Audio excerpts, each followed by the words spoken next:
खंडवा में बीजेपी प्रत्याशी अमृता अमर यादव ने आज अपना नामांकन भरा, जिसमें बीजेपी के राष्ट्रीय महासचिव कैलाश विजयवर्गीय भी शामिल रहे। उन्होंने कहा कि पूर्व विधायक हुकुमचंद यादव पहलवान परिवार शहर की रक्षा करता आ रहा है, अब उनकी बहू शहर की रक्षा करेगी। एवं साथ ही उन्होंने कहा कि केंद्र से लेकर राज्य में भी बीजेपी की सरकार है। साथ ही हुकुमचंद पहलवान की काम करने की शैली भी अलग थी, उनकी बहू भी उन्हीं शैली में काम करेगी तो खंडवा को विकास के रास्ते पर जरूर ले आएगी। हमारे लिए बहुत प्रसन्नता की बात है कि यादव परिवार लंबे समय से लगभग 4-5 दशक से खंडवा की सेवा करता आ रहा है।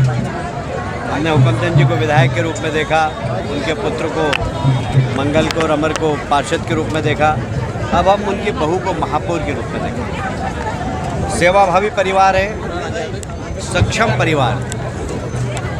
मुझे विश्वास है कि खंडवा में जो विकास का दौर चल रहा है वो और तेज गति से हो, क्योंकि खंडवा में विकास की और ज़्यादा संभावना है। मुझे याद है कि एक समय था जब यहाँ लोग पानी के लिए तरसते थे, यहाँ की सड़कें की हालत बहुत ख़राब थी। आज हमें कहते हुए गर्व है कि नर्मदा के माध्यम से पर्याप्त पानी यहाँ पर मिल रहा है। आज भी सड़कें वगैरह सब बड़ी हो गई, चौड़ी हो गई। आज सक्षम नगर दिखाई दे रहा है खंडवा। पहले तो एक छोटा सा गाँव दिखाई देता था। ये शहर का जो अर्बनाइजेशन हुआ है, शहरीकरण हुआ है गाँव से शहर की तरफ, अब ये मेट्रो शहर की तरफ बढ़े। मेट्रो शहर की जो सुविधाएं वो खंडवा को मिले, इस दिशा में हम और आगे काम करेंगे। मुझे उम्मीद है बहन अमृता जी के नेतृत्व में हम सब, चाहे प्रदेश से पैसा लाना हो चाहे केंद्र से पैसा लाना हो, हम पैसा लाएंगे और खंडवा का विकास करेंगे।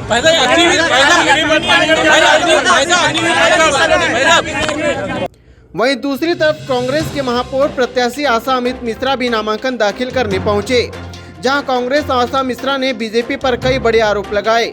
उन्होंने कहा कि बीजेपी नेता सिर्फ बातें करते हैं, लेकिन इधर शहर को पानी नहीं मिल पा रहा है। खंडवा की जनता के साथ बीजेपी ने जो वादा किया था 3 मंजिला बिना मोटर पानी चढ़ाने का, लेकिन वो गड्ढों में भी पानी नहीं भर पा रहे हैं। वहीं खंडवा की जनता अपने आप को ठगा महसूस कर रही है।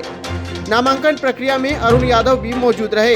अरुण यादव ने कहा कि इस बार कांग्रेस की परिषद बनाना है एवं खंडवा को विकास के रास्ते पर ले जाना है। साथ खिलवाड़ हर चुनाव में होता है, कई वादे किए जाते हैं और वादों को पूर्ण कभी नहीं किया जाता है, और कितनी महत्वाकांक्षी योजनाएं जो हम लोग लेकर आते हैं वो सारी भ्रष्टाचार की बलि चढ़ जाती है। और ये शहर विकास की राह हर चुनाव में दिखता है, लेकिन विकास होता नहीं, विकास भ्रष्टाचार में तब्दील हो जाता है।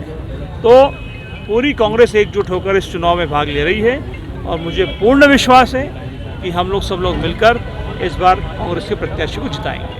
भैया, महापौर पद के प्रत्याशियों का चयन बहुत जल्दी किया भारतीय जनता पार्टी के मुकाबले, पार्षदों की सूची आने में ये देखिए ये स्पष्ट करता, मैंने कहा अभी आपने सुना होगा कि जो चयन प्रक्रिया इस बार हमने अपनाई थी बहुत सुदृढ़, मजबूत और सब लोगों को कॉन्फिडेंस से लेकर किया गया। इस वजह से देखिए मेयर के सिलेक्शन हमने भारतीय जनता पार्टी से कम 25 दिन पहले डिक्लेयर कर दिया। जहाँ तक पार्षदों का सवाल है वो सिस्टम में चीज़ें चल रही हैं। मैं समझता हूँ कि कल शाम तक अधिकतर जगहों पर पूरे मध्य प्रदेश में पार्षदों का भी हम लोग चयन प्रक्रिया पूर्ण करके मैंडेट जारी कर देंगे और उसका अनाउंसमेंट कल तक। जो सिटिंग पार्षद है उनके टिकट कट रहे हैं, ये सब मुझे नहीं मालूम। ये सारी प्रक्रिया का एक सिस्टम बना हुआ है, पर्यवेक्षक उपलब्ध है, वो सब चयन समिति इस काम कर रही है। भाजपा से जो कांग्रेस में आए हैं जो असंतुष्ट हैं, उनको क्या टिकट मिलेगा? उनका स्वागत है, हम उनका पूर्ण स्वागत करते हैं और उम्मीद करते हैं उनके आने से उस इलाके में कांग्रेस पार्टी को मुनाफा होगा, फ़ायदा होगा। टिकट का मुझे जानकारी नहीं। राहुल जी को लेकर क्या कहेंगे? ईडी बार परेशान कर रही है, ये स्पष्ट हो रहा है। देखिए इस प्रदेश में एक हिटलर की तानाशाह सरकार है और ये तानाशाह सरकार देश की हर बार लोगों को परेशान तंग करने का काम करती है। राहुल गांधी जी उससे। वहीं मीडिया के सवाल पर आशा अमित मिश्रा भड़क गई, जिसमें एक पत्रकार साथी ने सवाल पूछा कि जब आप नर्मदा जल की बात करते हैं फिर भी जनता आपको वोट नहीं देती। इस पर आशा अमित मिश्रा ने गुस्सा करते हुए कहा कि आपके कहने का मतलब क्या है।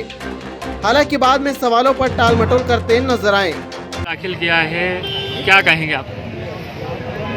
जितने तेरे समक्ष कांग्रेस के दिग्गज नेताएं हैं, उनका आभार व्यक्त करूंगी। सबसे पहले श्री अरुण यादव जी, मेरे पिता गुरु वीरेंद्र मिश्रा जी और समाज के जितने भी हमारे कांग्रेस पक्ष के हैं, जिनने भी मुझे योगदान दिया, उन सबका दिल से धन्यवाद। शहर विकास को लेकर क्या कहेंगे? विकास को लेके सबसे पहला मेरा मुद्दा मैंने बताया है, जल मुद्दा है ना, जो भाजपा ने भ्रष्ट नेतागिरी से सब कुछ समाप्त करके बैठे हैं। इतने करोड़ों का रुपया लगाया है, मुझे बताइए क्या किया है? स्वच्छ जल, नर्मदा जल, 24 घंटे जल और बिना मोटर के 3 मंजिल जल, कहाँ है उनकी योजना? अरे गड्ढे में जल नहीं मिल रहा है जी, योजना की बात करते हैं आप, कहाँ है उनकी योजना? बगीचे देखो आप, सब गोद लेके विकसित हो रहे हैं। यही आरोप लेके आप कहीं महापौर चुनाव कांग्रेस जो है हारी है, जनता को समझा नहीं पा रहे हैं। आप कहना क्या चाह रहे हैं? यही मुद्दे तो आप नर्मदा जल योजना का हुआ या दूसरे कई अन्य मुद्दे हो, लगातार आप जनता तक अपनी बात क्यों नहीं पहुंचा पा रही कांग्रेस? पहुंचा रहे हैं ना, और कैसे पहुंचाएं? मीडिया सामने है, मेरे हर भाषण में आपने यही सुना होगा। चुनाव अभियान का आपने आगाज कर दिया है, प्रचार चालू हो गया, कैसा जन समर्थन आपको मिल रहा है? बहुत अच्छा मिल रहा है, पूर्ण रूप से जनता मेरे साथ होगी, मुझे विश्वास है।